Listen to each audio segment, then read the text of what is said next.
കളിക്കാവിള കൊലപാതകം ഇൻഷുറൻസ് തട്ടിപ്പിന് വേണ്ടിയാണെന്ന സംശയത്തിൽ അന്വേഷണം ഊർജിതമാക്കാൻ പോലീസ് തയ്യാറാവുകയാണ്. 10 ലക്ഷം രൂപയ്ക്ക് വേണ്ടി മാത്രം പ്രതികൾ കൊല നടത്തുമോ എന്ന സംശയമാണ് അന്വേഷണ ഉദ്യോഗസ്ഥർ ഉന്നയിക്കുന്നത്. കൊല്ലപ്പെടുന്നതിന് മാസങ്ങൾക്ക് മുൻപ് ദീപു എടുത്ത 4 കോടിയോളം രൂപയുടെ ഇൻഷുറൻസ് തട്ടിയെടുക്കാൻ വേണ്ടിയാണോ കൊല നടന്നതെന്ന സംശയവും പോലീസിനുണ്ട്.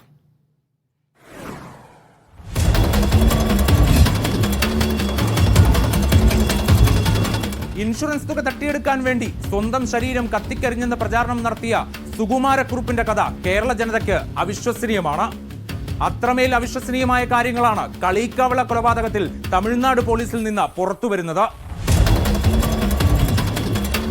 കൊല്ലപ്പെടുന്നതിന് മാസങ്ങൾക്ക് മുൻപ് ദീപു 3,85 ലക്ഷം രൂപയുടെ ഇൻഷുറൻസ് എടുക്കുന്നു. ദീപു എടുത്ത ആ കൂറ്റൻ ഇൻഷുറൻസ് തുകയുടെ നോമിനികൾ ആര്? ഉത്തരം കിട്ടാൻ ഇൻഷുറൻസ് കമ്പനികളെ സമീപിച്ചിരിക്കുകയാണ് തമിഴ്നാട് പോലീസ്. 10 ലക്ഷം രൂപ തട്ടിയെടുക്കാൻ വേണ്ടിയാണ് ദീപുവിനെ കൊലപ്പെടുത്തിയതെന്ന ഒന്നാം പ്രതി അമ്പിളിയുടെ മൊഴി പൂർണ്ണമായിട്ടും പോലീസ് വിശ്വാസത്തിലെടുത്തിട്ടില്ല. കാരണം ഇതിനോടകം തന്നെ അമ്പിളി നിരവധി തവണ മൊഴികൾ മാറ്റി പറഞ്ഞിട്ടുണ്ട്. അമ്പിളിയുടെ ആദ്യ മൊഴി കേട്ടാൽ നമുക്കാർക്കും വിശ്വാസം തോന്നില്ല. കാരണം തൻ്റെ കുടുംബത്തിന് ഇൻഷുറൻസ് തുക കിട്ടാൻ വേണ്ടി കൊല്ലപ്പെട്ട ദീപു തന്നെ നൽകിയ കൊട്ടേഷനാണിതെന്നായിരുന്നു അമ്പിളിയുടെ ആദ്യ മൊഴി.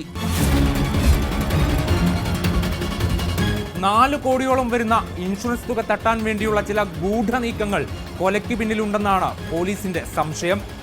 മുഖ്യ സൂത്രധാരനായ സുനിലിനെ പിടികൂടുന്നതോടെ ഇതിൽ വ്യക്തത വരുത്താൻ കഴിയുമെന്ന പ്രതീക്ഷയിലാണ് പോലീസ്.